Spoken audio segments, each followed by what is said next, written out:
What if the reason you keep failing your goals has nothing to do with motivation, willpower, or even discipline? What if the real problem is that you've been thinking about change in completely the wrong way this entire time?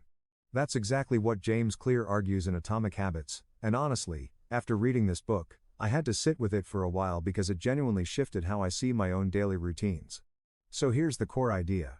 Clear says that we put way too much emphasis on goals and not nearly enough on systems. Everyone has goals. The athlete who wins and the athlete who loses both wanted to win. The goal was never the differentiator. The system was. And when you think about it that way, it makes complete sense. If you fix your system, results happen almost automatically. But if you only focus on the goal, you'll keep resetting, keep failing, keep wondering why nothing sticks. Now here's where it gets really interesting. Clear introduces what he calls the 1% rule. Instead of trying to completely transform yourself overnight, you just focus on getting 1% better every single day. That's it. 1% sounds laughably small, right? But mathematically, if you improve 1% daily for a whole year, you end up 37 times better than when you started. 37 times. From tiny, almost invisible improvements. The flip side is also true. Get 1% worse every day and you'll decline down to nearly zero. Small choices compound in both directions. Which means every habit you have right now is either working for you or silently against you. Clear also introduces this concept called habit stacking, and this one is incredibly practical.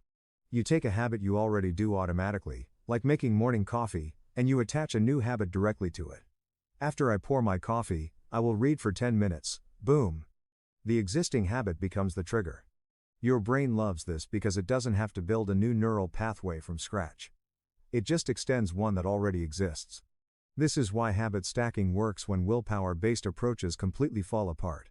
Then there's the idea of environment design, which might be the most underrated concept in the whole book. Clear argues that we don't rise to the level of our goals. We fall to the level of our environment. If your phone is on your desk, you'll check it. If your running shoes are by the door, you'll use them. You are not fighting yourself. You are fighting your environment. And once you design your surroundings intentionally, good habits become easier and bad habits become harder almost without any conscious effort at all. One thing that really stood out to me was the 2-minute rule. Whenever you want to build a new habit, scale it down until it takes less than 2 minutes to do. Want to start reading? Just open the book. Want to exercise? Just put on your shoes. The point is to show up consistently, because starting is always the hardest part. Master the art of showing up, and momentum takes care of the rest naturally. Clear also talks about identity-based habits, which I personally think is the deepest layer of this entire book. Most people try to change their behavior first and hope their identity follows. Clear flips this completely. He says start with your identity.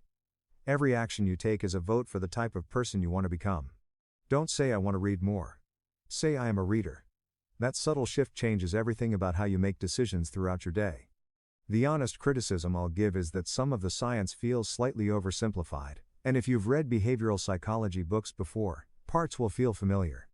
But Clear's real gift is synthesis and clarity.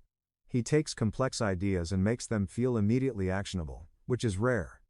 This book won't give you a magic shortcut, but it will give you a framework that actually holds up in real life, not just in theory. If you're tired of setting the same goals and getting the same results, Atomic Habits is genuinely worth your time. It's one of those rare books where you finish it and immediately want to reorganize your entire life. If this review helped you, drop a like.